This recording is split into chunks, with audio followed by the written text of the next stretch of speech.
Not a single stretch is guaranteed to improve your vertical or make you run faster. What's up, guys? My name is John Evans. I coach the highest jumper in the world, and in today's video, I am going to tell you 10 reasons why stretching does not make you a better athlete. The first reason why is because flexibility isn't a key performance indicator for speed power events. How you can just do a quick demonstration or support of this is that the most flexible athletes in the world are actually not the most powerful athletes in the world. Acrobats, dancers, synchronized swimmers, and even gymnasts are not in the 99.999 percentile for sprinting and jumping.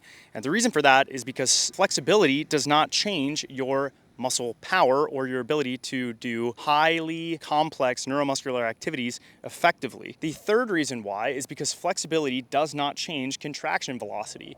If you look at research and you look at stretching, pre-stretching and post-stretching, it actually shows acutely that your contraction velocity will go down, meaning your muscles are contracting more slowly, which means you're actually probably going to get slower or less powerful. The fourth reason why is because stretching decreases the efficacy of your neuromuscular system. It interrupts your ability to release calcium from your sarcoplasmic reticulum, which ultimately is going to affect your myosin and actin binding and is going to decrease, again, the contraction velocity and force that your muscle is going to generate, which, as we know, is incredibly important when it comes to running fast and jumping high.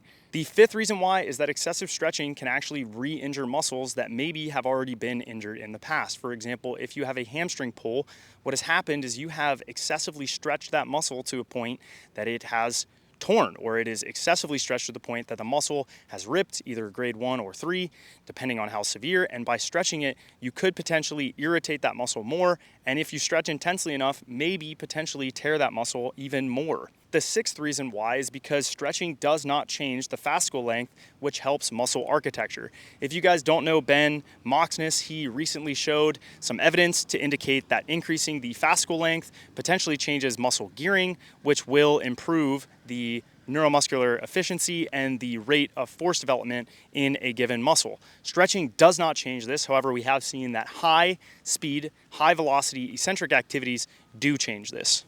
The seventh reason why stretching doesn't make you a better athlete is because it affects your rate of force development, somewhat related to the second or third point that I made, but you will see velocity-based training metrics change, meaning you're probably going to decrease your time to peak velocity, you're going to decrease your peak impulse or max impulse, you're going to decrease your wattage, all things that we know are super important when it comes to being a better, faster, and stronger athlete, both on the court, on the field, or on the track.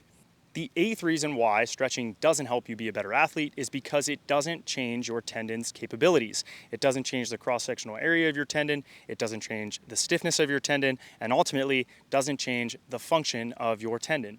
We know that tendons need to stretch, store energy, and release that energy for you to ultimately display power in elastic activities. So improving the function of your tendons is incredibly important when you are trying to be a better athlete. The ninth reason why stretching doesn't make you a better athlete is because it doesn't change your muscular strength. If you get more flexible pre and post across a 6-week, 10-week, or 12-week intervention, your muscular strength is not going to change. If I increase my ability to touch my toes, my squat max is not going to go up, my clean max is not going to go up, and ultimately I'm not going to improve my rate of power development, my rate of force development, or my time to peak velocity. And lastly, stretching doesn't decrease your incidence of muscle pulls. As I said previously, if you have a muscle that's already pulled, stretching might make it worse, but we also see that static stretching doesn't affect your ability to ward off muscle pulls or muscle injury.